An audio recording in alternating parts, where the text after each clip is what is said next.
Good evening. कितने लोग आ गए हैं भाई? कितने लोग आ गए अभी? आज तो कम से कम 1000 के पार कम से कम होना चाहिए, है ना? क्योंकि आज हम अरेंजिंग पढ़ाने वाले हैं। मैंने आपको बताया था कि मशीन इनपुट के 3 पार्ट हैं, एक शिफ्टिंग, एक अरेंजिंग और एक एडवांस लेवल का। तो अरे शिफ्टिंग के बारे में कल हम लोग डिस्कशन कर चुके हैं। और एक चीज याद रखना कि आज के वीडियो को देखने से पहले, आज मैं तो ऐसे लाइव पढ़ा रहा हूँ, जो बच्चे लाइव पढ़ेंगे वो तो ठीक है, लेकिन ये वीडियो आपको वहां पे मिलेगा यूट्यूब पे।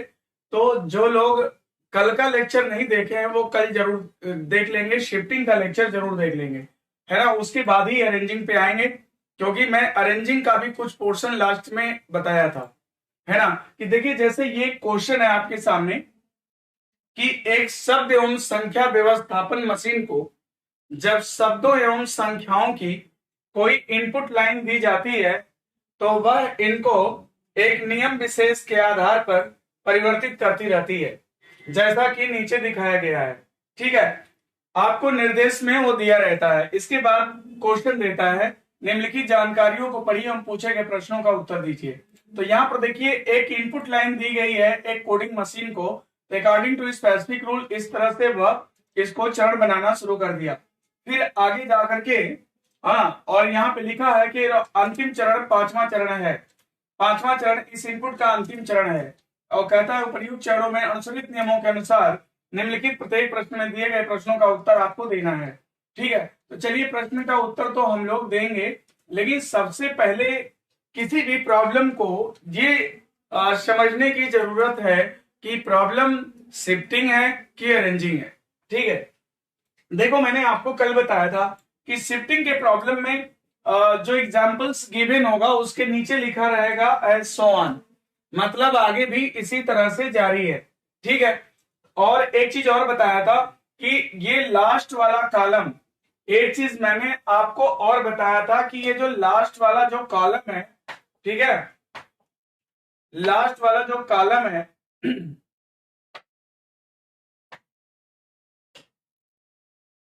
ये जो एलो लिखा है और यहाँ पे देखो 19 19 19 कई बार आ गया है। मैंने कल ये भी आपको बताया था कि लास्ट वाला जब कॉलम देखोगे, अगर कोई भी नंबर या कोई भी डिजिट जब रिपीटेशन मोड में हो जाता है तो समझ लो कि वो अरेंजिंग है। शिफ्टिंग में इस तरह से 19 कई बार रिपीट नहीं करेगा, है ना? यहाँ 3 टाइम देखिए 19 रिपीट किया, 39 2 टाइम्स रिपीट किया है ना? तो इससे भी हम पता लगा सकते हैं कि प्रॉब्लम जो है वो शिफ्टिंग का है कि वो अरेंजिंग का है। ठीक है, तो शिफ्टिंग और अरेंजिंग की पहचान की बात कल हमने आपको बता दिया, है ना? अब इस क्वेश्चन को अब हम लोग करेंगे। अब देखिए इस क्वेश्चन के नीचे जाइए, इस क्वेश्चन में देखिए क्या लिखा हुआ है। इस क्वेश्चन में जब आप नीचे जाओगे तो यहाँ पे देखो क्या लिखा हुआ है कि चरण 5 उपर्युक्त इनपुट का अंतिम चरण है। यहाँ लिखा है कि चरण 5 उपर्युक्त इनपुट का अंतिम चरण है। ठीक है, अगर जिस क्वेश्चन में नीचे ये दे देता है कि ये अंतिम चरण है, इट मीन्स क्लियर कि ये अरेंजिंग का प्रॉब्लम है। तो आपको एक देखिए एग्जाम्पल दे रखा है। अब चलिए इस एग्जाम्पल को हम लोग स्टडी कर लें कि इस एग्जाम्पल को पहले देख लें कि इसमें कौन सी लॉजिक इस्तेमाल की गई है और वही लॉजिक लगा करके हम प्रश्नों का उत्तर देंगे। तो चलिए अब सबसे पहले तो मैं इसके लॉजिक को जानना चाहूंगा कि इसमें कौन सी लॉजिक इस्तेमाल किया गया है।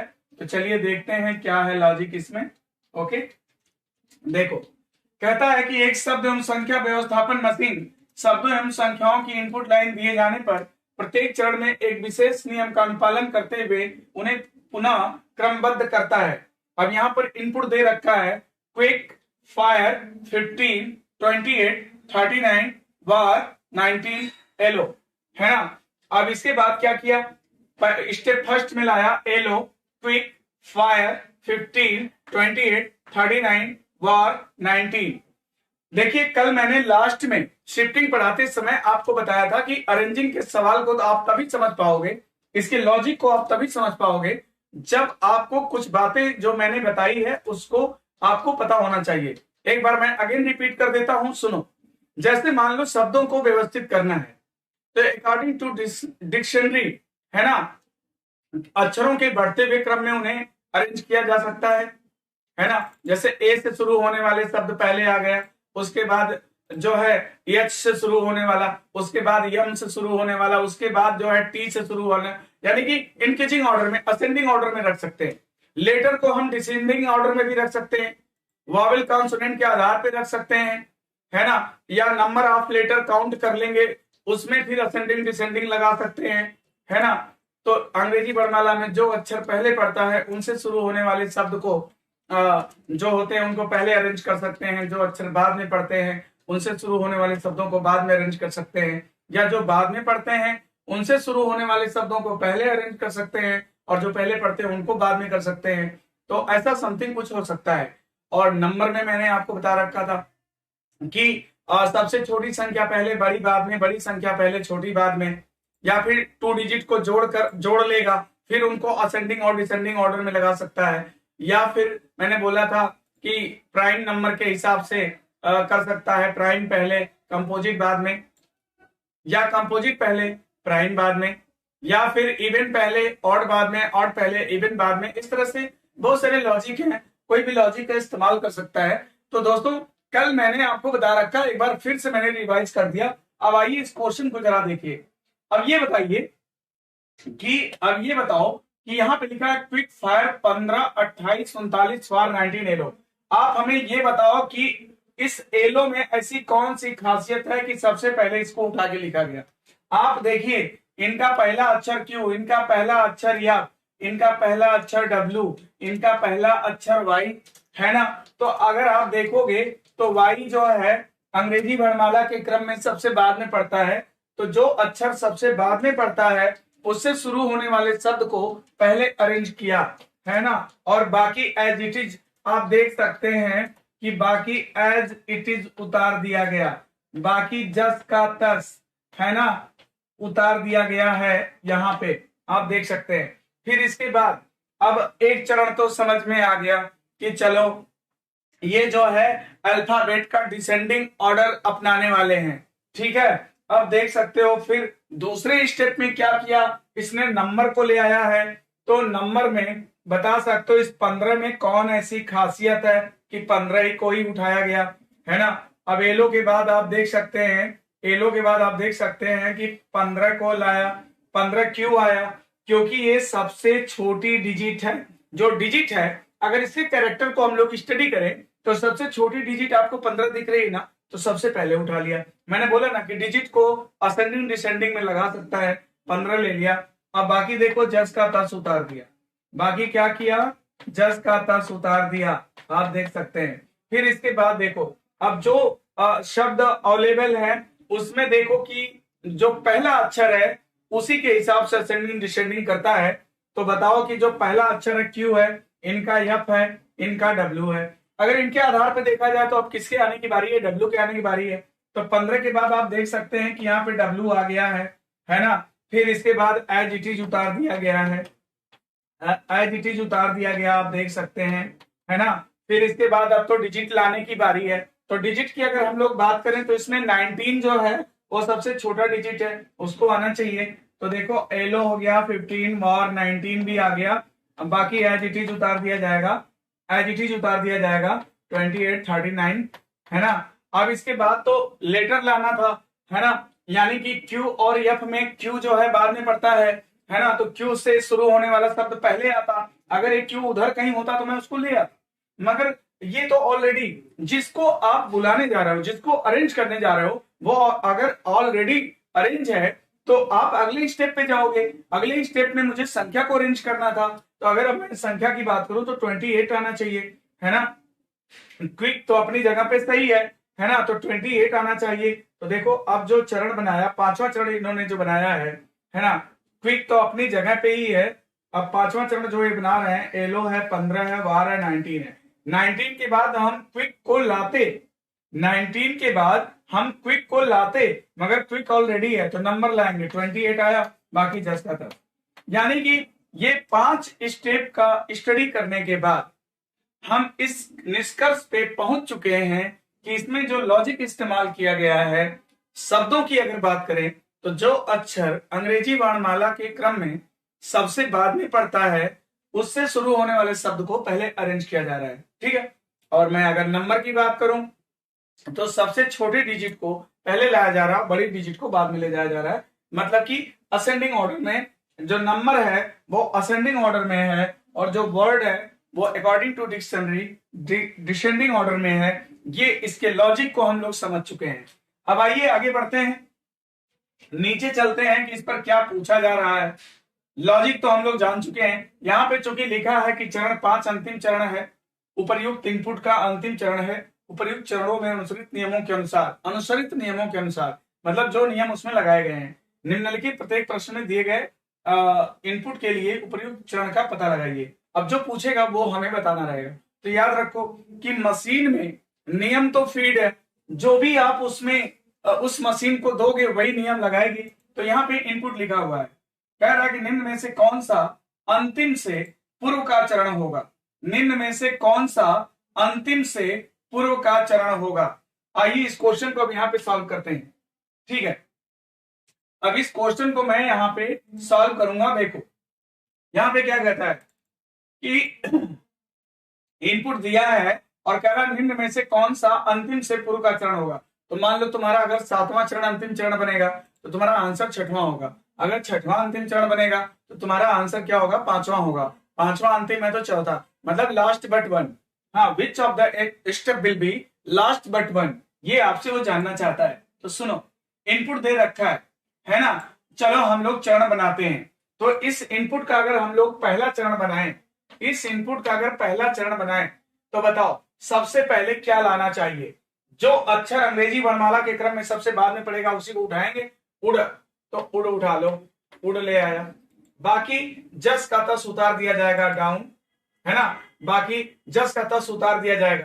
मैं एक क्वेश्चन आपको करके दिखाऊंगा, फिर इसके बाद हम आपको ट्रिक्स बताएंगे कि जल्दी कैसे करेंगे। अगर आप चरण बनाते हैं तो देखिए, उठा लिया और बाकी जस का तस आप उतार देंगे। इसमें 25, 42, 18, प्लैंक, प्लैंक और इसके बाद पिक, 34। ठीक है, पहला चरण बन गया। चलो अब दूसरे चरण में क्या करोगे, संख्या लाओगे। अब उड़ के बाद बताओ कौन सी संख्या लाओगे। सबसे छोटा कौन है, 18 है। 18 लाया, बाकी एज इट इज उतारेंगे। डाउन 25, है ना, डाउन 25, 42, है ना, 18 उठा लिए हैं। Plank, plank, take, take 34। ठीक है, ये बना लिया। अब तीसरा चरण अगर बनाते हो तो क्या बनाओगे, अब वर्ड लाना है। तो उड़ लाया, 18 के बाद क्या लाओगे, सबसे बाद में कौन पड़ेगा। यहाँ पर देखो पी पी बराबर है, मगर इसमें पी के बाद यल है, उसमें ई है, यल बाद में पड़ता है। तो प्लैंक उठा लो, प्लैंक, है ना, प्लैंक उठा लिया। बाकी एज इट इज उतार दिया जाएगा। ठीक है, डाउन 25, 42, पेक, पेक 34। ठीक है, एक बार मुझे शब्द लाना है according to dictionary descending order में, फिर नंबर लाना है असेंडिंग ऑर्डर में। तो चलिए, उड लाया, 18 लाया, प्लैंक लाया। अब इसके बाद चौथे चरण में हम लोग क्या करेंगे, अब चौथे चरण में हम लोग क्या करेंगे, प्लैंक के बाद सबसे छोटा संख्या आप लाओगे तो इसमें 25 आ जाएगा फिर, और इसके बाद बाकी जस का तस आप उतार दोगे। Down 42, pack 34। ओके, 34। अब इसके बाद क्या करोगे, पांचवा चरण बनाओगे। उड़ हो गया, उड़ हो गया, 18 हो गया, प्लैंक हो गया। ठीक है, और इसके बाद 25 हो गया। 25 के बाद बताओ अब कौन सा शब्द आएगा, जो पहला अक्षर जो सबसे बाद में पड़ेगा अंग्रेजी वर्णमाला के क्रम में। तो पेक है, पेक उठा लिया जाएगा। अब इसके बाद बाकी जस का तस, तो डाउन हो गया, डाउन 42, 34। अब इसके बाद पेक के बाद मुझे फिर से अब क्या उठाना है, फिर से मुझे अब नंबर उठाना है। छठवां चरण बनाएंगे। छठवें चरण में क्या बनेगा, उड 18, प्लैंक, प्लैंक। अब इसके बाद देखो 25, पेक, है ना। पेक के बाद अब मुझे क्या लाना है, डिजिट लाना है। छोटी डिजिट कौन सी है, 34, 34 आ जाएगा। इसके बाद डाउन आ जाएगा। अब इस यहाँ पर ये देखिए अरेंज हो गया। अब इसके नीचे आप कुछ नहीं अरेंज कर सकते हो, क्योंकि यहाँ पे लिखा है उड 18। देखिए word digit word digit word digit word, इस तरह से अरेंज हो गया। There will be no such step after this. इसके बाद अब कोई भी चरण नहीं बन सकता, राइट। तो भाई आपका छठवां चरण, इसमें अंतिम चरण है। आपसे पूछा है कि कौन सा चरण अंतिम से पूर्व का चरण होगा, तो हम लोग आंसर टिक करेंगे पांचवा। लेकिन दोस्तों आपने क्या कुछ सोचा, बना तो लिया है ना। हर क्वेश्चन हम इस तरह से लॉजिक अगर समझ चुके हैं तो बनाने को तो बना ही लेंगे, लेकिन हम लोग का टाइम लॉस हो रहा है, ठीक है। इस टाइम को हाँ हम लोग और कैसे सेव कर सकते हैं, इस टाइम को और कैसे हम लोग बचा सकते हैं, तो आइए अब हम आपको डायरेक्ट इसको करने के लिए बताते हैं। अगर आप इसका जो है स्क्रीनशॉट लेना चाहते हैं तो ले सकते हैं। इसके बाद हम आपको ट्रिक्स बताते हैं कि इसको और जल्दी हम लोग कैसे कर सकते थे, राइट। चलो अब इसको और जल्दी कैसे कर सकते हैं, अब इसको मिटाते हैं, ठीक है। देखो इसको मिटा रहे हैं, लॉजिक तो हम जान चुके हैं। अब ये क्वेश्चन जरा फिर से देखो, यहां पे क्या कहता है, यहां पे कहता है कि यदि इनपुट ये है तो कहता है कौन सा चरण अंतिम से पूर्व का चरण होगा। डायरेक्ट हम लोग यही सॉल्व करेंगे, हम लोग क्या करेंगे, डायरेक्ट यही सॉल्व करेंगे। इसको थोड़ा सा मैं और नीचे कर लूं, हो सकता है कि कुछ बच्चों को दिखाई ना दे रहा हो, तो अब ये दिखेगा। ये हम लोग यहीं पे सॉल्व करेंगे, देखो कैसे, है ना। ये बताओ, ये इनपुट है, अगर हम पहला चरण बनाते तो बताओ इसमें से सबसे पहले किसको उठाते, सबसे पहले उड को उठाते, तो उड पे नंबर डाल दो 1, है ना। 1 का मतलब ये पहला चरण बन गया, ठीक है। अब इसके बाद हम कौन सा डिजिट लेके आते, अब बाकी क्योंकि एज इट इज उतर जाता, इसके बाद बाकी तो एज इट इज आ जाता ना। ओके, तो उड के बाद बताओ अब कौन सा डिजिट तुम इस्तेमाल करते, 18, तो यहां पे डाल दो 2, यानी ये दूसरा चरण बन गया, है ना। बाकी down 25, 42, plank, peck 34 as it is रहेगा। उसके बाद किसको उठाते, तीसरे चरण में आप प्लैंक को उठाते, प्लैंक को उठाते, है ना। बाकी जो है प्लैंक के बाद डाउन 25, 42, जिस पर नंबर नहीं पड़ा है वो एज इट इज लिख दिया जाता, डाउन 25, 42 और पेक 34 लिख दिया जाता, है ना। अब इसके बाद जो है चौथे चरण की बारी आती, चौथे चरण में 25 को आप जो है डाउन से पहले करते, तो आपका चौथे चरण में 25 आ जाता। बाकी एज इट इज आप उतार देते, कैसे, डाउन लिखते, है ना। इतना 1 2 3 4 लिखने के बाद आप क्या लिखते, जो जिस पर नंबर नहीं है उसको लिखते, तो डाउन लिखते, डाउन के बाद 42 लिखते, 42 के बाद पेक लिखते, 34 लिखते, शब्द उठाने की बारी थी, पेक उठाते, तो पांचवें चरण में आपका पेक चला जाता। अब जब 1 2 3 4 5 अरेंज हो जाता, तो फिर आप जिस पर नंबर नहीं है उसे लिखते, तो क्या लिखते, डाउन लिखते, है ना। डाउन के बाद 42 लिखते, 42 के बाद 34 लिखते, है ना। पेक के बाद डाउन लिखा जा रहा है, और डाउन के बाद 42, 42 के बाद 34। अब किसकी बारी थी, डिजिट की बारी थी। 34 छोटा है, तो 34 अब आगे हो जाता, तो ये कौन से नंबर में आ जाता, छठवें नंबर में आ जाता। अब देखो 1 2 3 4 5 6 जब अरेंज हो जाता, तो बचता क्या, जो बचा वो क्या बचा। अब आपका जो बचा 34 के बाद डाउन लिखा जाता, और डाउन के बाद क्या लिखा जाएगा, 42 लिखा जाएगा। तो वहीं पर ये जो चेन है वो तो अरेंज हो गया। अब तो उसके नीचे कोई स्टेप तुम बना ही नहीं सकते, हाँ। यानी कि step 6 is the last step. यहाँ पर छठवां चरण अंतिम चरण है, तो अंतिम से पूर्व का चरण पूछा है, अंतिम से पूर्व का चरण कौन सा हो जाएगा, पांचवा। तो हम लोग डायरेक्ट वहीं पे नंबरिंग करके जो है सॉल्व कर सकते हैं। हम लोग स्टेप बनाएंगे तो बहुत ज्यादा टाइम टेकिंग हो जाएगा, है ना। आइए देखिए, करने में बिल्कुल टाइम नहीं लगेगा, अन्य लगता है हम आपको समझा रहे हैं इसलिए थोड़ा सा टाइम लगा। हम आपको दोनों तरह से करके दिखाए हैं। हम वैसे जैसे एक लड़के को कुछ भी नहीं पता है, अगर वो लॉजिक समझ लिया तो जैसे वो करता वैसे मैंने आपको करके दिखाया। फिर आपको मैंने ट्रिक्स बताया कि आपको बार बार चरण बनाने की जरूरत नहीं है, आप इसी इनपुट पे डायरेक्ट आप कोड कर सकते हैं, डायरेक्ट चरण बना सकते हैं। अब इसके बाद आओ दूसरे क्वेश्चन को करते हैं। क्वेश्चन नंबर 1 हम लोगों ने सॉल्व कर लिया है। अब इसके बाद हम लोग क्वेश्चन नंबर 2 लेते हैं। ये आपके सामने क्वेश्चन नंबर 2 है, ठीक है। आइए अब देखते हैं इसमें क्या है ना, इसमें क्या देता है। क्वेश्चन नंबर 2 में क्या है, देखो, एक इनपुट का चरण सेकेंड है, विन 12 92 फॉर 81 ऑलवेज 36 होम, और चरण 7 यानी सातवां चरण कौन सा होगा। मतलब कि एक इनपुट का दूसरा चरण आपको दे रखा है, सातवां चरण मांग रहा है। दोस्त आप लॉजिक को जान चुके हो कि जो अक्षर अंग्रेजी वर्णमाला में सबसे बाद में पड़ता है उससे शुरू होने वाले शब्द को पहले लाना है, फिर जो संख्या सबसे छोटी है फिर उसको लाना है, फिर इसी तरह से लेटर को डिसेंडिंग ऑर्डर में लेके जाना है और जो संख्या है उसको असेंडिंग ऑर्डर में लेके जाना है। तो आओ अब यहीं पर हम लोग डायरेक्ट करेंगे। तो यहां पर जितने लोग अवेलेबल हैं, विन है 12 है 92 फॉर 81 ऑलवेज 36 होम लिखा है ना। तो भैया W से पहले देखो कोई भी लेटर इसमें जो W है WAYS है ना, ऑलवेज ALWAYS ऑलवेज है, इनका A है AH है, यहाँ F है। तो बताओ W से पहले तो कोई आएगा नहीं, यानी कि ये पहले चरण में W वहां पे गया होगा, है ना। दूसरे चरण में 12 से छोटा कोई डिजिट नहीं है तो 12 गया होगा। अब दूसरा चरण तो आपको दिया ही दिया है, अब हम तीसरा चरण बनाने जा रहे हैं। बताओ तीसरे चरण में किसको लेके जाओगे। तीसरे चरण में बताओ कौन जाएगा, F जाएगा कि A जाएगा कि H जाएगा। तो जो अक्षर सबसे बाद में पड़ता है ना अंग्रेजी वर्णमाला में, उनसे शुरू होने वाले शब्द को ही लेके जाना है ना। तो यहाँ पे देखो 3 लिखो, होम जाएगा क्योंकि H सबसे बाद में पड़ेगा जितने लोग मौजूद हैं। अब 3 देखो, विन के बाद 12 आएगा, 12 के बाद होम आ जाएगा, बाकी एज इट इज उतार दिया जाएगा जस का तब। ठीक है, अब ये बताओ होम के बाद क्या आएगा।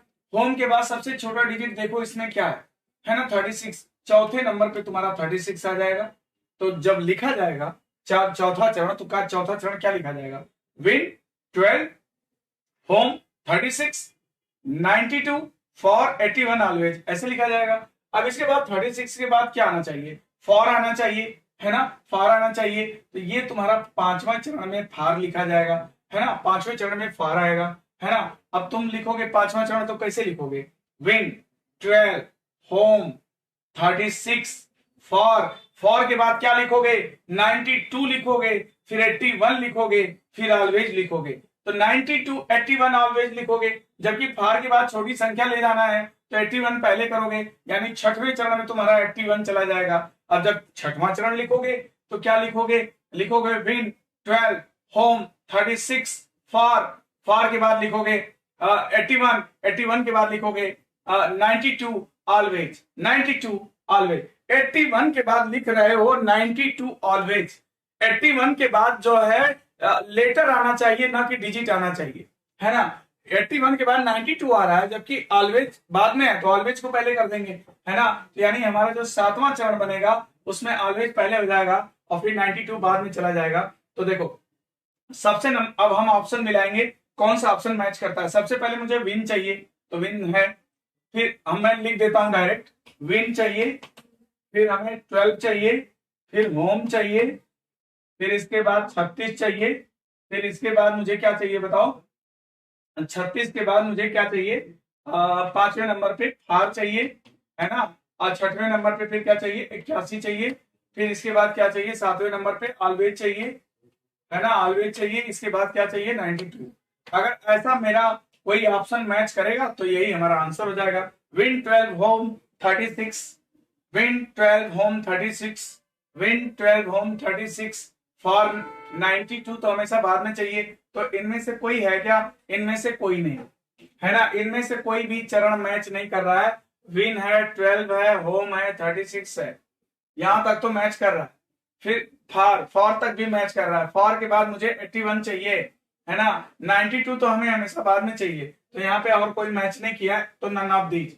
अगर देखिए यहाँ पर क्या पूछा है, आठवां चरण, ओके नहीं सातवां चरण ही पूछा है दोस्त, यहाँ पे मिसप्रिंट है, सातवां चरण ही आपसे पूछा है। तो सातवां चरण तो बन ही रहा है, लेकिन जो ऑप्शन गिवन है उसमें मैच नहीं कर रहा है, तो कोई बात नहीं, none of these. None of these का मतलब होता है कि जो ऑप्शन गिवन है, जो हमारा आंसर निकला है वो उसमें अवेलेबल नहीं है, इसलिए नन ऑफ दीज, इनमें से कोई नहीं, ये होता है ना। ओके आइए अब तीसरे क्वेश्चन में आते हैं। इसका तीसरा क्वेश्चन आपको दिखा रहे हैं, देखिए ये है तीसरा क्वेश्चन आगे। अब एक आपके सामने यहां पर दिया है इनपुट, यहां पर इनपुट दे रखा है, देखो ये इनपुट क्या है, एज डाई 72 53 35 होल्ड गोल्ड 26। कह रहा है पुनर्व्यवस्था को पूरा करने के लिए पूरा करने के लिए अंतिम चरण आवश्यक होंगे। मतलब कि कह रहा है how many more steps will be required to complete the rearrangement. इस पुनर्व्यवस्था को पूरा करने के लिए कितने चरणों की आवश्यकता होगी, मतलब अंतिम चरण कौन सा अंतिम चरण बनेगा ये बताना है। सबसे पहले बताओ, ये देखो ए से शुरुआत है, डी से है, ए 72, 53, 35, एस से है, जी से है। सबसे पहले अगर नंबरिंग डालूं, पहले चरण में बताओ कौन जाएगा, है ना, पहले चरण में कौन जाएगा, एच जाएगा, तो डालो यहाँ पे 1 नंबर। दूसरे चरण में सबसे छोटा संख्या लेके जाओगे, कौन सा जाएगा, 26 जाएगा, है ना भाई, बाकी ऐसी चीज उतार दिया जाएगा। फिर इसके बाद बताओ तीसरे चरण में क्या लेके जाओगे, तीसरे चरण में तुम्हारा गोल जाएगा, ये भी चला गया, है ना, तो पहले नंबर पे लिखोगे होल, फिर लिखोगे 26, फिर लिखोगे गोल, अब बाकी ऐसी चीज उतार दिया जाएगा। अब जरा बताओ कि गोल के बाद सबसे छोटी संख्या क्या है, 35, तो 35 चौथे नंबर पे आ जाएगा। तो जब तुम चौथा चरण लिखोगे तो लिखोगे होल्ड 26, गोल 35। अब बाकी जस का तस लिखोगे। एज और डाई में अब शब्द लाने की बारी है, तो एज और डाई में कौन पहले आएगा, डी बाद में पड़ता है ना, तो इसी को उठाएंगे, पांचवें चरण में तुम्हारा डाई आ जाएगा, है ना। तो डाई के बाद फिर जो लिखा जाएगा, क्या लिखा जाएगा, डाई के बाद एज 72, 53, एज 72, 53। अब ये बताइए कि डाई के बाद तो मुझे डिजिट लेके आना है, तो इसमें छोटा कौन है, 53 है, तो छठवें चरण में तुम्हारा 53 आ जाएगा। और 53 के बाद फिर क्या आएगा, एज आएगा, एज के बाद फिर क्या आएगा, 72 आएगा, है ना। अब मैं इसका अंत लिख देता हूं, जो छठवां चरण बनेगा वो कैसा बनेगा देख लीजिए। यहाँ पे सबसे पहले चरण होल्ड लिखेंगे, फिर 26 लिखेंगे, गोल लिखेंगे, ठीक, जैसे नंबर डाले वैसे लिखेंगे, 35 लिखेंगे, है ना भाई, 35, और 35 के बाद क्या लिखेंगे, डाई लिखेंगे, है ना, डाई के बाद क्या लिखेंगे, 53 लिखेंगे। अब जिस पर नंबर नहीं है उसे लिख लीजिए, किस पर नंबर नहीं है, एज और 72, एज लिखोगे, 72 लिखोगे। ये देखो शब्द संख्या, शब्द संख्या, शब्द संख्या, शब्द संख्या, यानी अरेंज हो गया। हाँ, there will be no such step after this. इसके बाद अब कोई भी चरण नहीं होगा, यानी कि तुम्हारा 6 चरण, इसमें छठवां चरण अंतिम चरण है। पुनर्व्यवस्था पूरा करने के लिए अंतिम चरण आवश्यक होंगे 6। तो इसमें आंसर हम लोग क्या देंगे, सी ऑप्शन हमारा करेक्ट हो जाएगा। आइए अब अगला क्वेश्चन देखते हैं, क्वेश्चन नंबर 4 लेते हैं। ये देखो क्वेश्चन नंबर 4 तुम्हारे सामने, ठीक, क्वेश्चन नंबर 4,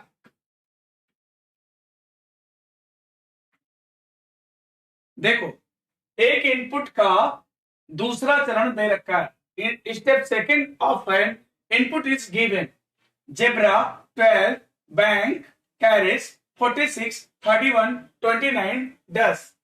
ये आपको सेकेंड स्टेप दे रखा है किसी इनपुट का, और आपसे क्या मांग रहा है, अंतिम से पूर्व का चरण मांग रहा है। तो अंतिम चरण निकाल दो, उससे पहले वाला चरण बता दिया जाएगा। बताओ इसमें सबसे पहले, ये दूसरा चरण है ना, तो पहले जेड सबसे बाद में, तो ये पहले नंबर पे आ रहा होगा, 12 सबसे छोटा है, दूसरे नंबर पे आ रहा होगा, तो दूसरा चरण तो ऑरेंज है, तीसरा चरण मुझे बनाना है। तो बताओ अब इसमें बी सी डी में कौन पहले आएगा, डी आएगा ना 12 के बाद, तो ये तीसरे नंबर पे आएगा। चौथे में सबसे छोटा डिजिट अब बता देना कौन सा है, तो 29 चला जाएगा, और बाकी जस का तस रहेगा ना। अब ये बताओ डी के बाद किसको लाओगे, 29 को, और 29 के बाद अब लेटर लाना है, तो लेटर में कौन आएगा, सी की बी, सी आएगा ना, हाँ, तो इसमें क्या लिखेंगे 5, ठीक। अब कैरेज के बाद डिजिट लाना रहेगा, क्योंकि कैरेज के बाद लिखा जाने वाला जो होगा बैंक 46, 31, बैंक 46, 31, तो छठवें नंबर पे कौन जाएगा, 31 जाएगा, इसके बाद बैंक आएगा 46 जाएगा, यानी कि छठवां चरण इसका अंतिम चरण है। तो छठवां से मैं इसका छठवां चरण लिख दूं, देखो क्या लिखेंगे, सबसे पहले क्या लिखेंगे, जेब्रा, ठीक, फिर क्या लिखेंगे 12, फिर क्या लिखेंगे 10, क्या लिखेंगे 10, फिर क्या लिखेंगे 10 के बाद क्या लिखोगे 29, 29 के बाद क्या लिखोगे कैरेज, कैरेज आ गया, फिर इसके बाद क्या लिखोगे 31, 31 के बाद क्या लिखोगे बैंक, फिर क्या लिखोगे बैंक के बाद 46। तो ये तो अरेंज हो गया ना, इसके नीचे कोई चरण बना नहीं सकते, यानी छठवां चरण इसका अंतिम चरण है, तो अंतिम से पूर्व का चरण पूछ रहे हैं, इसका भी आंसर क्या होगा, 5वां, है ना, इसमें भी आंसर क्या हो जाएगा 5वां। और इसके बाद अगला क्वेश्चन देखते हैं क्या दे रखा है, ये एक इनपुट का चरण थर्ड है, मतलब एक इनपुट का तीसरा चरण आपको दे रखा है।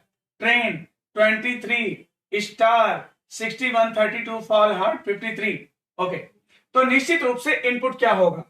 देखिए, कभी भी आपको एक चीज बता दें कि अगर मान लो कोई भी असेंडिंग ऑर्डर, डिसेंडिंग ऑर्डर, इस तरह का अगर कोई ऑर्डर अगर फॉलो हो रहा है, क्वेश्चन में कोई निश्चित रूल अगर चल रहा है और चरण देकर कभी भी ऊपर का चरण मांगे या चरण देकर कभी भी इनपुट मांगे तो कैन नॉट बी डिटरमाइन। इसका फिक्स आंसर दोस्तों याद कर लो कि इसका तुम्हें 5 क्वेश्चन पूछेगा ना, तो 4 ही क्वेश्चन बनाना रहेगा। एक क्वेश्चन का आंसर तो एकदम फिक्स होता है ना। देखो इस क्वेश्चन में क्या था, इस क्वेश्चन में एक निश्चित पैटर्न था। मतलब कैसा पैटर्न? पैटर्न ये था कि हर बार वो क्या कर रहा था कि अंग्रेजी वर्णमाला में जो अक्षर सबसे बाद में पड़ता है उससे शुरू होने वाले शब्द को पहले अरेंज कर रहा था, फिर सबसे छोटे डिजिट को ला रहा था, फिर उसके बाद इसी तरह शब्द को ला रहा था, फिर डिजिट को ला रहा था। मतलब जो लेटर है ना वो डिसेंडिंग ऑर्डर में लिखा जा रहा था और जो डिजिट था वो असेंडिंग ऑर्डर में लिखा जा रहा था। मतलब एक निश्चित पैटर्न को फॉलो कर रहा था, ये निश्चित पैटर्न इसमें चल रहा था। जब निश्चित पैटर्न कोई चलता है ना तो याद रखो कि जब चरण देकर इनपुट मांगे कैन नॉट बी डिटरमाइंड, इसका फिक्स आंसर है दोस्तों, लगाने की जरूरत ही नहीं है, इसमें तुम्हारा फिक्स आंसर है। तीसरा चरण दिया है, इनपुट मांग रहा है, तो कहोगे ज्ञात नहीं कर सकते। अगर ये शिफ्टिंग का सवाल होता तो आंसर ज्ञात हो जाता, या अरेंजिंग में भी ज्ञात हो सकता है, लेकिन कब? जब पहले चरण में अलग नियम, दूसरे चरण में अलग नियम, तीसरे चरण में अलग नियम, चौथे चरण में अलग नियम, यानी हर चरण में जब अलग अलग नियम लगाने लगेगा तो याद रखना कि चरण से तुम इनपुट तक जा सकते हो। लेकिन इस टाइप के क्वेश्चन में जिसमें कि एक निश्चित नियम, हर चरण में एक ही नियम, निश्चित नियम अप्लाई हो रहा है, तो वहां पर याद रखो कि चरण से इनपुट नहीं निकाला जा सकता, अथवा चरण से हम उसके ऊपर का भी चरण नहीं बता सकते, है ना। तो याद रखना। अब जैसे ये हमने 5 क्वेश्चन इसमें बना लिया है, ठीक। अब यहां पर आपको मैं फिर से दिखा देता हूं, आपके सामने जो क्वेश्चन का जो ये क्वेश्चन आपका था, क्वेश्चन आपका ये था, है ना। देखिए क्वेश्चन जो था ये था, ये आपको क्वेश्चन दिया था और 5वां चरण अंतिम चरण था। इसमें एक नियम चल रहा था, इसमें एक नियम फॉलो कर रहा था कि सबसे पहले वर्ड को ले जाना है, वो भी कौन सा वर्ड? जिसका पहला अक्षर अंग्रेजी वर्णमाला के क्रम में सबसे बाद में होता है, सबसे बाद में होता है। तो एलो उठा के ले गया था, है ना। फिर सबसे छोटी संख्या ले गया था। एक निश्चित पैटर्न है जो पहले से दूसरे में, दूसरे से तीसरे में, यहां पर देखिए उठा के ले आता है ना। तो ऐसे क्वेश्चन में जहां पर निश्चित पैटर्न फ्लो करता है वहां पर आप स्टेप से इनपुट नहीं निकाल सकते। लेकिन अगर इसमें से इसमें अलग नियम, इसमें से इसमें अलग, इसमें अलग, अगर इस तरह का कोई चीज है तो हम चरण से इनपुट में जा सकते हैं। हम वैसा भी एग्जाम्पल आपके लिए लेकर आए हैं। यानी ऐसे क्वेश्चन को कभी भी देखना और तुमको चरण देकर पहले का चरण मांगे तो कैन नॉट बी डिटरमाइन, इसका फिक्स आंसर होता है। या फिर चरण देकर तुमसे इनपुट मांगे तो कैन नॉट बी डिटरमाइन, इसका फिक्स आंसर होता है, राइट। ओके, अब इसके बाद जो है आपको एक क्वेश्चन इसमें हम और कराने वाले हैं, और वो क्वेश्चन जो है वो भी अरेंजिंग का क्वेश्चन है, लेकिन उसमें हम आपको बताएंगे कि कैसे जो है स्टेप से भी इनपुट निकाला जा सकता है तो अरेंजिंग का प्रॉब्लम, लेकिन स्टेप से इनपुट फाइंड आउट किया जा सकता है। क्योंकि जब अलग अलग नियम फ्लो, अलग अलग रूल फ्लो करता है तो फिर निकाला जा सकता है। और जब यहां पर कोई निश्चित पैटर्न, एक नियम जो है चल रहा होता है, according to alphabet, according to ascending descending कुछ नियम चल रहा होता है, तो उस नियम में जो है चरण से इनपुट नहीं निकाला जा सकता, ठीक है। तो अभी आज हम आपको 5 क्वेश्चन सॉल्व कर रहे हैं जो कि अरेंजिंग का प्रॉब्लम है। कल मैं फिर आपको 5:40 पर मैं कल फिर आऊंगा, है ना। क्योंकि 5 बजे तक मेरा कंटिन्यू सुबह 7 से लेकर 5 तक कंटिन्यू क्लास होता है, इसलिए मैं आपको 5:40 पर मैं आऊंगा और कल मैं इसके आगे जस्ट इसके आगे मैं कैरी करूंगा, ठीक है। तो आपको मैंने शिफ्टिंग बता दिया है। अरेंजिंग के प्रॉब्लम में मैंने आज आपको एक खास टाइप का क्वेश्चन बताया कि जिसमें स्टेप से इनपुट नहीं निकाला जा सकता, स्टेप से उसके ऊपर का स्टेप नहीं निकाला जा सकता, जैसा कि मैंने आज आपको बताया, ठीक है। मैंने आपसे कमिटमेंट किया है कि मैं मशीन इनपुट कंप्लीट इस पर पढ़ाऊंगा, तो 5:40 पर मैं आता हूं और आप लोग कल जो है पुनः आप इसी टाइम आइए और इसके आगे हम लोग कैरी करते हैं। अभी आज के लिए इतना ही रखते हैं। Okay, thank you.